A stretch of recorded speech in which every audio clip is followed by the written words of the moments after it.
Vamos escutar a Maria Maeno. Maria Maeno, vou te apresentar, então. Bom, Maria Maeno vai falar de uma questão com a qual ela tem se debatido desde o início da pandemia. Eu tenho escutado Maria Maeno várias vezes e acho que Maria Maeno faz um trabalho que é super importante até para responder essa questão, né? Tem havido vozes públicas tentando fazer diferença, tem havido coletivos fazendo diferença, e acho que Maria Maeno faz parte disso.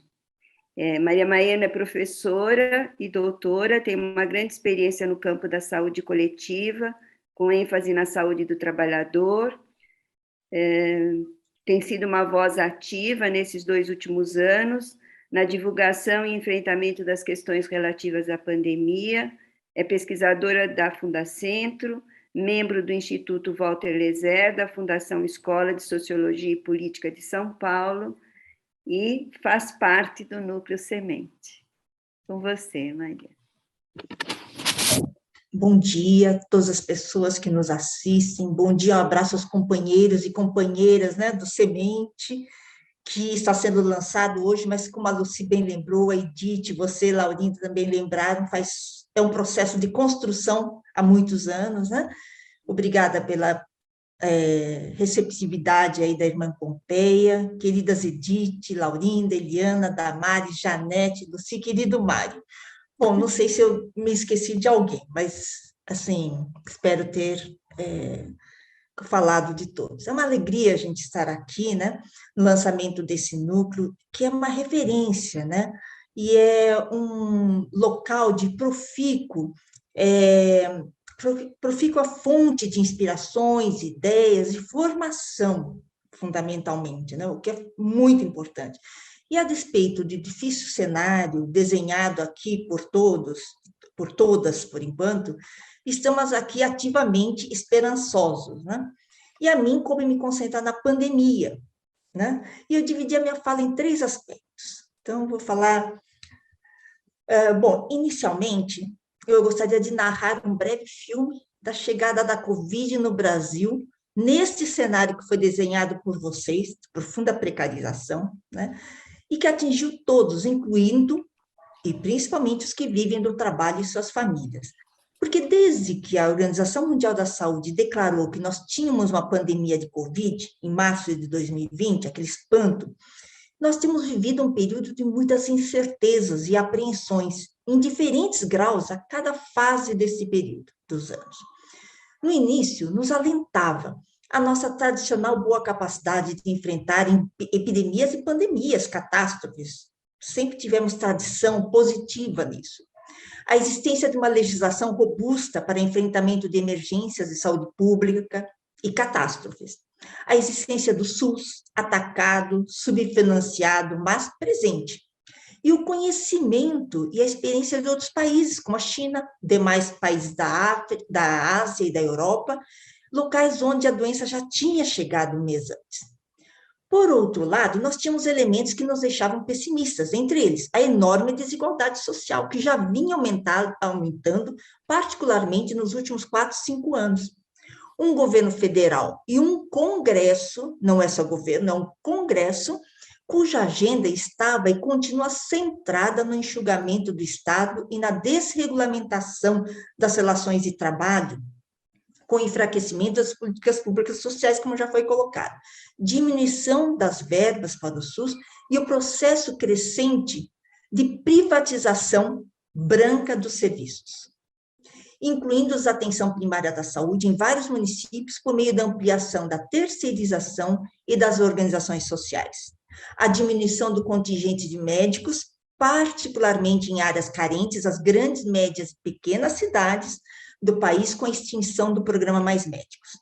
Infelizmente, no decorrer do tempo, nós testemunhamos a ausência de um comando nacional, com orientações claras aos estados e à população, fundamentais para uma conduta orquestrada, harmônica, responsável, baseada em conhecimento científico. Ao contrário, nós tivemos atitudes da autoridade máxima do país, minimizando mortes e adoecimentos, em meio à troca de ministros da saúde, sucessivamente. tivemos a ausência de determinação de controle e restrição de circulação aérea, rodoviária, ferroviária, fluvial e marítima. Tivemos a distorção do conceito de essencialidade para a nossa vida e segurança, com a inclusão entre as atividades essenciais a dos frigoríficos, que aumentaram em 10% a sua produção, quase toda para exportação para a Ásia, e não para a nossa segurança alimentar. Tivemos uma expansão da mineração, que envolve 1,5 milhão de pessoas, incluindo indígenas e quilombolas. Tivemos expansão da construção civil, que manteve suas atividades na dinâmica da especulação imobiliária, e não nas reformas prediais, por exemplo, para aumento da ventilação natural, de inúmeros estabelecimentos comerciais, industriais e de serviços, etc. Além de serem consideradas essenciais atividades religiosas e unidades lotéricas, salões de beleza, etc. Então, milhões de trabalhadores foram sacrificados por trabalharem em atividades decretadas como essenciais, sem que realmente o fossem para o povo. Tivemos também a ausência de articulação com o setor empresarial para mudanças nos processos produtivos, de maneira a suprir o país equipamentos, medicamentos, máscaras para proteção. A ausência de pactuação com o setor empresarial para interromper demissões e manter salários. Pelo contrário, as declarações do governo federal foram de não responsabilidade sobre relações de trabalho e emprego, nesse sentido da proteção, porque o desmantelamento seguiu normalmente, aceleradamente. A demora na decisão sobre o auxílio emergencial, como todos lembram, a dificuldade de acesso ao auxílio emergencial, exigindo-se quesitos para populações de rua e pessoas em situação de vulnerabilidade que tivessem internet de banda larga, que tivessem todos os documentos em ordem, o que ocasionou filas nas agências da Caixa Econômica Federal, aglomerações que penalizaram a população e os bancários. A demora enorme no repasse de recursos do governo federal para os governos estaduais e municipais, que resultou na falta de reforço da estrutura do SUS em todas as suas esferas, não só dos hospitais e UTIs, mas também a atenção primária da saúde, a atenção domiciliar, a vigilância em saúde, falta de equipamentos de proteção aos trabalhadores da saúde, falta de medicamentos, respiradores e falta de testagem na maioria dos locais. A ausência de repasse financeiro para pequenas empresas, que resultou em colapso dessas pequenas empresas, corte de verbas da ciência e tecnologia, a demora na compra de vacinas, que só ocorreu por forte pressão social. Todos se lembram que, enquanto em dezembro de 2020, ao menos 56 países já começavam a imunizar suas populações, não tínhamos ideia de quando nós começaríamos. Isso redundou em escassez de vacinas e necessidade de estabelecer prioridades que foram verdadeiramente uma escolha de Sofia. A ausência de forte comunicação de massa para orientações, que, aliás, repercute na lenta vacinação, que hoje nós chegamos a 75% da população adulta. É preciso insistir mais para que todo mundo complete o esquema vacinal e tomem a dose de reforço. As autoridades políticas, de forma geral, se pautaram restritivamente pelas taxas de ocupação de leitos, quando deveriam observar a curva de pessoas infectadas. Esta, sim, que deveria orientar o planejamento de períodos de fechamento rigoroso das atividades econômicas, com restrição de circulação de pessoas, entremeadas com uma certa flexibilidade. Não houve testagem suficiente, nem de pessoas com sintomas, muito menos testagem em massa, que permitiria afastar mesmo os infectados sem sintomas. Quanto desses, sem saber transmitir a doença para seus familiares e colegas de trabalho? A segunda onda da Covid no Brasil foi cruel, particularmente em Manaus, com picos de mortes em março de 2021 e com predominância da variante Gama, quando entre pacientes de 20 a 39 anos internados, a mortalidade passou de 11,2% para 18,5%. E a mortalidade entre quem havia precisado de intubação passou de quase 80% na primeira onda para 84%, sendo a média mundial era de 50%. Com o colapso do sistema de saúde, sofreram os que tinham Covid e todos os demais, em particular os que tinham doenças crônicas como câncer, hipertensão arterial, diabetes, afecções à coluna e outras doenças musculoesqueléticas, que tiveram acompanhamento e tratamento prejudicados, cirurgias adiadas, o que contribuiu para o aumento das incapacidades. Os que tinham doenças agudas, como acidente vascular cerebral, infarto, descompensações e casos crônicos, lesões e fraturas decorrentes de acidentes, encontravam serviços de emergência lotados, sem vagas para internações. Em muitos municípios, as unidades básicas de saúde não receberam orientações para manter o atendimento e consultas telefônicas ou por meio de plataformas virtuais. Não se providenciou nem mesmo internet estável nas unidades de saúde. Não se organizaram visitas domiciliares para garantir o correto isolamento de pessoas doentes, para orientar, para não abandonar a população. Há sempre exceções, porém, a regra foi esta no país. As equipes de saúde tiveram condições de trabalho precaríssimas, sem ao menos terem máscaras adequadas, com pouca reorganização dos fluxos de pessoas no serviço de saúde. E, como se sabe, tivemos os maiores números de óbitos médicos e pessoal de enfermagem no mundo. Segundo a Organização Mundial de Saúde, foram 13.600 trabalhadores da saúde as vítimas fatais pela Covid. Esse conjunto trouxe um sofrimento coletivo, cujos impactos permearão nossas vidas por muito tempo. Segundo aspecto, eu gostaria de falar sobre os trabalhadores que permaneceram trabalhando presencialmente. Ainda conviveram com medo de se infectar e de transmitir os vírus para os seus familiares. Os que se infectaram passaram pelo medo de morrer ou de ter sequelas. E todos, sem exceção, como foi já ressaltado aqui, sofreram a sobrecarga, enfrentaram sobrecarga com os cuidados em membros da família, sobretudo crianças que tiveram as idades escolares interrompidas e ficaram sozinhas em casa, enquanto os pais saíam para trabalhar, aqueles que têm casa.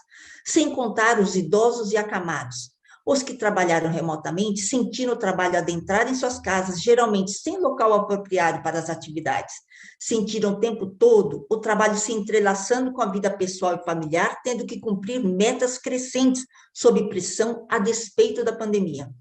Assim, podemos dizer que, além do fato de que milhões de trabalhadores tiveram Covid, todos, os que adoeceram ou não pelo vírus, tiveram suas condições gerais de vida, de trabalho e de saúde pioradas. Em particular, aqueles que vivem uma insegurança social, como os trabalhadores ambulantes, empregadas domésticas, entregadores de alimentos, de outras mercadorias, motoristas de aplicativos, desempregados, trabalhadores rurais, indígenas, imigrantes. Os locais das relações de trabalho foram profundamente negligenciados pelas autoridades públicas no tocante à proteção, apesar de serem sabidamente fontes de disseminação da doença. Na maioria dos casos, os trabalhadores tiveram pouca voz, e a ação do poder público nos locais de trabalho foi tímida e insuficiente. É como se os locais de trabalho fossem espaços sobre os quais as autoridades sanitárias não tinham responsabilidade. Sequer foram coletados dados adequadamente sobre as ocupações dos que tiveram Covid. Destaque-se a forte atuação do Ministério Público do Trabalho na proteção dos trabalhadores, incluindo aqueles com doenças crônicas e gestantes. As empresas se mostraram insensíveis para constituir comitês conjuntos que pudessem identificar formas de aglomeração e proximidade física. Os locais de trabalho tradicionalmente têm ventilação pobre, sem renovação do ar, e não se aproveitou este momento para mudar a situação. Somente muito tempo depois do início da pandemia foram providenciadas máscaras mais protetoras em estabelecimentos que não têm quaisquer problemas de ordem financeira, como bancos, frigoríficos, transporte, setor petroleiro. E as conquistas que foram feitas por causa das negociações das entidades sindicais dos trabalhadores mais organizados. Em pesquisa intitulada Covid como doença relacionada ao trabalho, que realizamos com várias categorias de trabalhadores presenciais durante a pandemia, pudemos perceber que a grande maioria viveu situações de exposição clara ao vírus. Trabalharam em contato com pessoas infectadas, com muita proximidade física, em locais mal ventilados, sem máscaras adequadas. Isso aconteceu com pessoas em trabalho desvalorizado socialmente e aconteceu também com trabalhadores do mercado formal, como bancários, petroleiros, metroviários, profissionais de saúde e assistentes sociais. Os respondentes da nossa pesquisa disseram que a maioria, que os maiores problemas dos locais de trabalho foram a ventilação, a proximidade física com outras pessoas e a falta de máscaras, 3 elementos essenciais para a disseminação da doença. Entre bancários, petroleiros e metroviários, de 74% a 91% disseram ter trabalhado com pessoas infectadas, e mais de 50% disseram que nem todos os doentes foram afastados do trabalho, reforçando a tese de que, no caso de uma doença altamente transmissível, com grande número de assintomáticos e de caráter comunitário, sempre que uma pessoa sai de casa para trabalhar e enfrenta aglomerações, permanece em ambientes mal ventilados, sem renovação do ar, fica sem máscara ou com máscara pouco protetora, ela corre mais riscos de ter Covid do que quem fica em casa. Então, se tiver a doença, devemos presumir que a doença é relacionada ao trabalho ou ao trajeto. Se as empresas e o INSS dizem que não se pode provar que o trabalhador se infectou no ambiente de trabalho ou no trajeto, nós devolvemos o questionamento dizendo que o ônus da prova não pode ser do trabalhador, deve ser da empresa. É ela que deve comprovar que o trabalhador não adoeceu no trabalho. Trata-se do princípio da inversão do ônus da prova. Quem deve provar não é a vítima, e sim quem duvida da relação com o trabalho. E essa fundamentação se encontra em algumas sentenças judiciais, em ações promovidas por trabalhadores ou familiares de trabalhadores que morreram, assim como se encontra na Lei 8.803, a Lei da Previdência Social, quando determina a presunção do reconhecimento da relação com o trabalho aos agravos mais frequentes em determinadas atividades econômicas. Esse reconhecimento gera aos trabalhadores do setor privado formal direitos importantes, como benefícios temporários e permanentes de maior valor, estabilidade de 1 ano após o retorno ao trabalho, recolhimento do fundo de garantia durante afastamento, um pecúlio de 50% até a aposentadoria em caso de sequelas e pensão maior em caso de morte.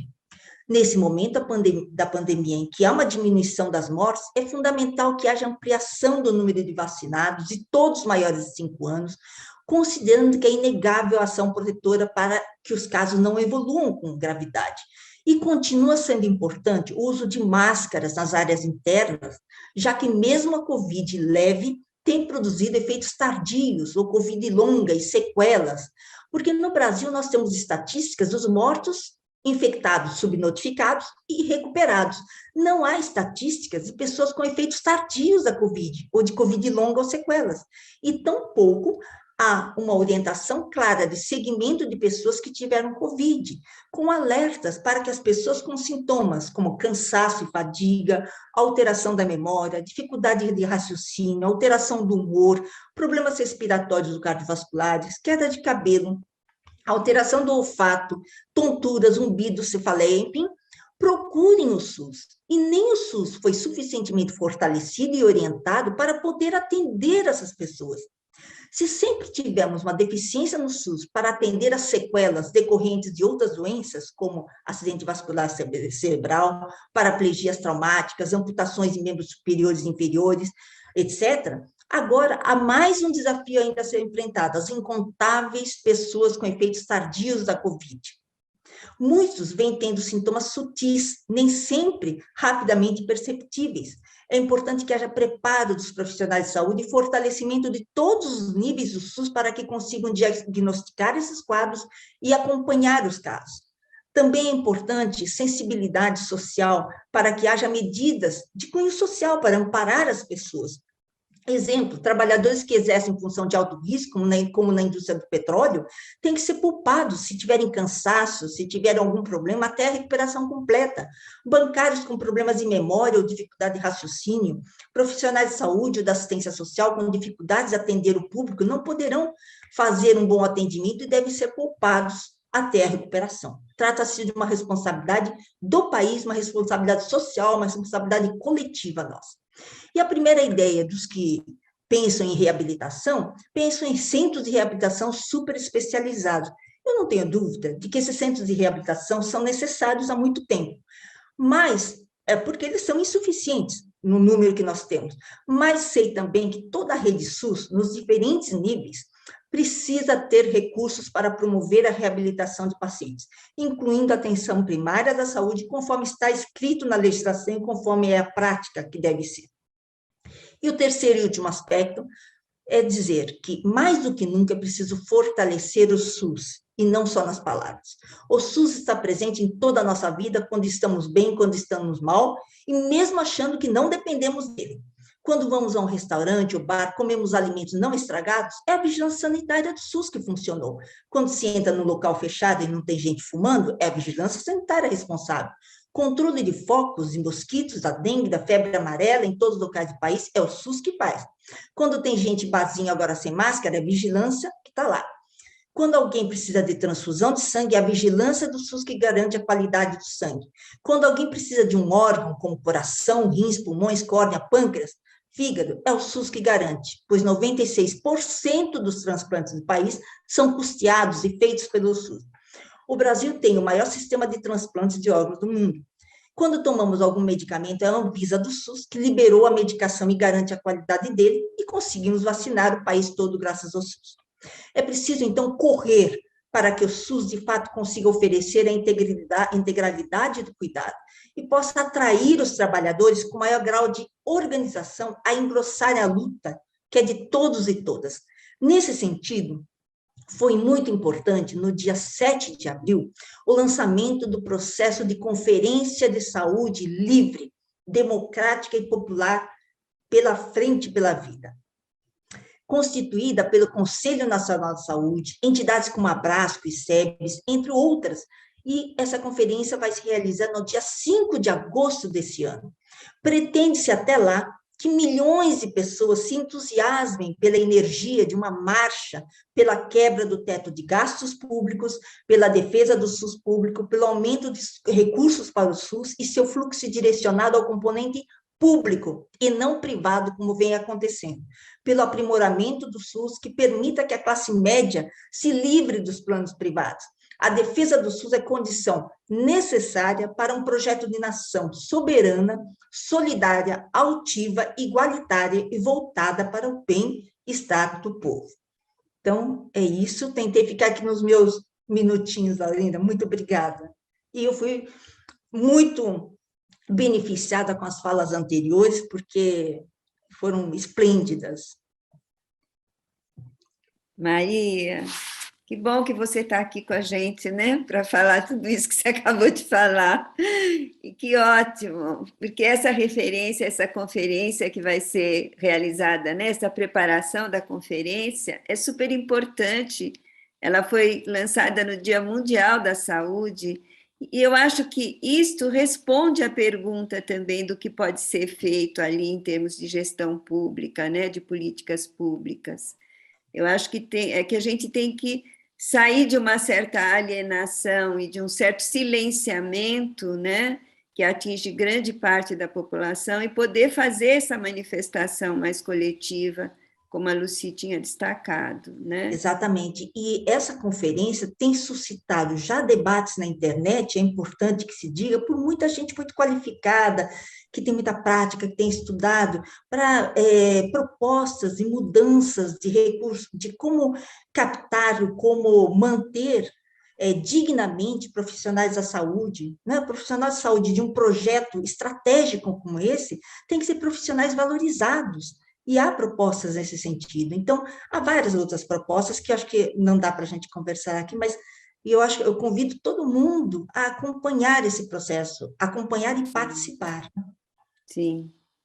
E a gente tem uma discussão forte, porque tem uma tendência grande à privatização dos serviços de saúde. Os planos de saúde estão caríssimos, as pessoas não dão conta, estão migrando para o SUS, tem uma série de dificuldades nessa questão, né, nessa parceria público-privado, que também precisa ser muito discutida, né, Maria? Exatamente. E as pessoas migram para o SUS, mas eu acho que a gente tem que se organizar justamente para mudar muitas coisas, né, no SUS, para aprimorar. Ele vem sendo muito atacado desde que foi criado, né? Então, acho que temos que engrossar aí as fileiras. Essa foi uma coisa, se eu posso chamar de positiva, entre aspas, 1000 aspas, não, do Covid, as autoridades apareciam com a jaqueta do SUS, né? O SUS ganhou visibilidade, né?